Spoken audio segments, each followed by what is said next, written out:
Chapter 22. They can't! Georgia Hill ran to the pole where the heartbroken hero was hanging. Hey, calm down, Underpants, cried Hill. You've got to calm down from there and save the city. Can't, whined the wasteman warrior. Need fabric softener. No, you don't need fabric softener, said George sternly. That was a dumb joke in one of our comics. But you don't understand, said Captain Underpants. Starch is the enemy of underwear. Only fabric softener can save me. Rats, said Harold in frustration. Hey, George, are there any stores around here? Yes, George. A new one just opened down on Oak Street. Then let's go buy some fabric softener, said Harold. It'll be easier than trying to reason with the guy. How is that going to help? Asked George. It's all in his mind, Harold explained. If he believes that fabric softener will save him, then it probably will. I think it's called a placenta effect. So George and Harold ran to Oak Street. What's the name of that store? Asked Harold. I can't remember, said George. I think it's called Everything Except, Oh man, said George. We're doomed, cried Harold. Listen, said George. We've got to make another comic book. Now? Asked Harold. It's our only hope, said George. The fate of the entire planet is in our hands. So the two boys bought some paper and a few pencils and got down to work. 22 minutes later, George and Harold had created an all-new Counter-Underpants adventure. Then they ran back to the pole where Counter-Underpants was hanging and tossed their new comic up to him. There's no time for reading comics, said Counter-Underpants. Just read it, Bob, said Harold. Yeah, said George. You might learn something. Chapter 23, The Origin of Counter-Underpants. The True Untold Story by George B. Hutchins. The Origin of Counter-Underpants. The True Untold Story by G. Beard H. Hutchins. A far time ago in a galaxy long, long away, there's a planet called Underpants World. Underpants World is a peaceful planet where everybody wore only underwear. I can see the underwear. I can see yours too. Hey, what are you doing under there? Underwear. You said underwear. Everybody liked wearing underwear so much that they never got into fights and they didn't have no wars either. It was cool. But one day all that happiness ended abruptly. The wedgie warlords have arrived. Hey boss, let's spray that planet with starch. Okay, I hate those guys. The good people of Counter-Underpants World got scared. So they ran to their leader, Big Daddy Long Johns. Who is Big Daddy Long Johns? Okay. Don't worry, I have a magic omelet that will protect us from starch. Yippee! But he accidentally dropped the magic omelet. Oopsies! It fell into the mouth of his newborn son, little baby Underpants. Oh no! He swallowed it! We are doomed! Just then, the wedgie warlord sprayed starch on Underpants World. Big Daddy Long Johns and his lovely wet princess Pantyhose knew that their planet was a goner, so they decided to save their baby. So they stretched his underwear real far that they let go and shot him into space. Zing! Whee! Be good! Don't pick your nose!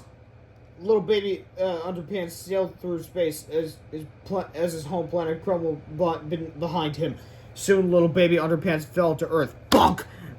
Little baby got adopted by some old guys. My, he's so cute. Let's adopt him. Okay. They named him Captain after their favorite cereal, Captain Crunch. Hi, Captain. Hi. But as the years went by, Captain became very sad. For some strange reason, he never ever seemed to fit in. Why do I feel so different? Then one night, he had a weird dream. He saw his old planet and his other parents.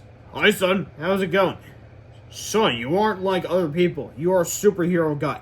Also, if you have a magical amulet inside you, it will protect you from the evils of starch. All you have to do is say these words. I summon the power of Underpants World, and you will overcome the powers of starch. Okay. So Kevin woke up and became a cool superhero guy. And he never had to be scared of starch no more, even if Wedgie Woman's robot sprayed him with it, because all he had to do was say, I summon the power of Underpants World, and he would be free. Well, what are you waiting for? Just say the words! Chapter 24, The Placenta Effect. Wow, said Captain Underpants. I didn't realize that I had the power within me all along to overcome the evils of starch. Just say the words! Shouted Georgia Hill. Okay, said Captain Underpants, but I think it's a great metaphor for just say the words! Yelled Georgia Hill. Oh, right, said Captain Underpants. But all I'm saying is that just say the words! Screamed Georgia Hill. You know, said Captain Underpants, you kids have no feel for dramatic tension. Then he cleared his throat and spoke in a powerful voice. I show the power of Underpants World! Suddenly, Captain Underpants rose triumphantly into the air. He was free at last. When the gigantic robot saw the Captain Underpants had escaped, the Hero 2000 launched its rocket arms at our hero.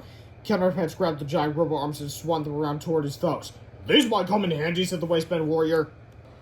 Chapter 25, The Incredible Grand Fallen Chapter, Flipperama. Warning, the following chapter contains scenes that are so violent naughty you are allowed to view them. We're not kidding. Do not read the following chapter. Don't even look at it.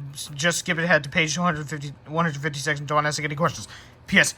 Don't breathe the either. Anyway. Hey, what are you doing? You're not supposed to be looking at the chapter. It's too violent and naughty. Now bend over, give yourself 11 spanks at a time before proceeding to the next page. Maybe then you'll learn to follow instructions. Alright, fine, cops, I'll do it. 1, 2, 3, 4, 5, 6, 7, 8, 9, 10, 11. 5 minutes later. Now for the real deal. Roughen up Robo George. Horribly Hearn the Herald 2000. Let's put our heads together. The Super Smashy Cyber Slam. Chapter 26, Reverse Psychology 2. The giant robots were defeated, but the battle was not over yet. Harold ran back to their treehouse to grab the 3D Hypno Ring, while Harold went back to everything except fabrics after for some more supplies. Soon, George returned to the center of town carrying a big cardboard box filled with spray cans. What are you doing with that? asked Harold, who had just arrived with the 3D Hypno Ring. I'm taking this extra strength spray starch somewhere where Reggie Woman won't be able to find it, George shouted rather loudly. Extra strength spray starch! Cried the wicked Reggie Woman. That's just what I need! Her winding hair lashed out at George, stopping him dead in his tracks. The 9 twisting braids each grabbed a can from the box and began spraying them at Captain Underpants. A huge cloud of mist filled the air, covering everything in sight and making these 2 pages incredibly easy to draw. When the cloud finally lifted, all of Wedgie Woman's hair was gone. In fact, all of everybody's hair was gone. Well, it doesn't make much of a difference for George since he didn't have that much hair. It doesn't make any difference for Counterpants since he didn't have any hair at all. See, George explained, there was no spray starch in this box. This box was just a cleverly disguised carton of hair remover.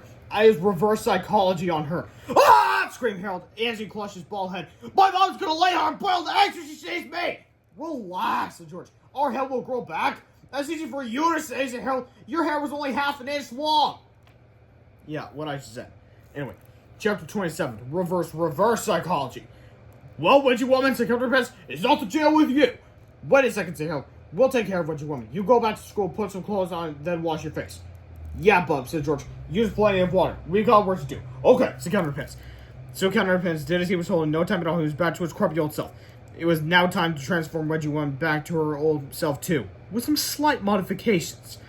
Okay, so remember when we hypnotized Ms. Ribble and she did the opposite of everything she did the opposite of everything we wanted her to do?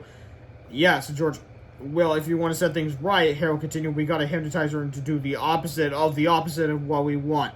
I'm way ahead of you, so George. Let me simplify for you real quick. Since they know the 3D Hypno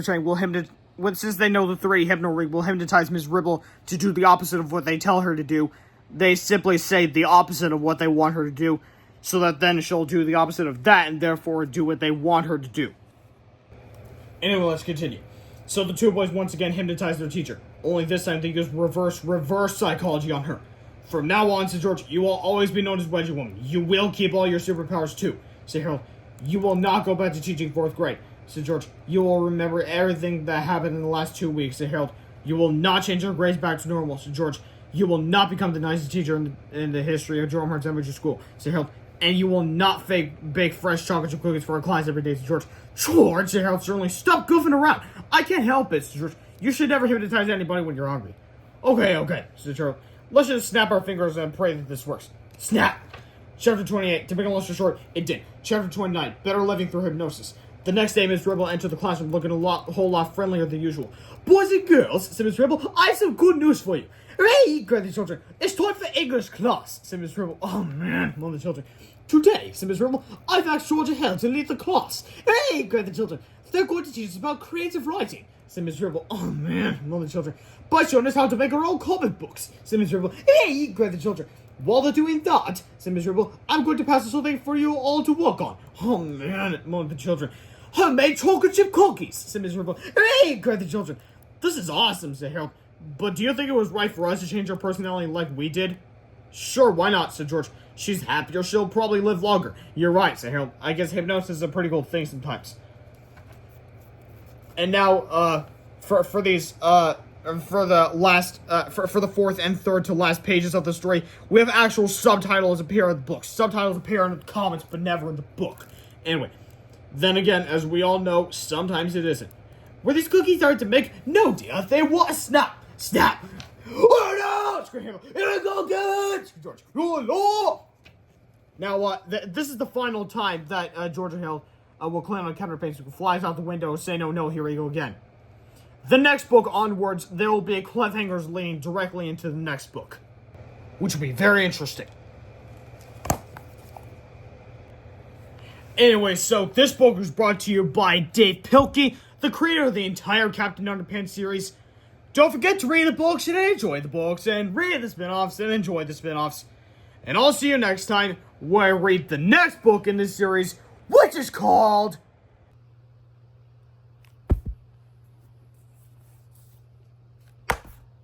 Dang it! There we go. Captain Underpants at the Bit Bat Ball, the Bionic Booger Boy Part 1, The Night of the Nasty Nostril Nuggets. What is that thing? I have no idea, but I'll see you there. Stop zooming in, subscribe, like, comment, all that stuff. Goodbye.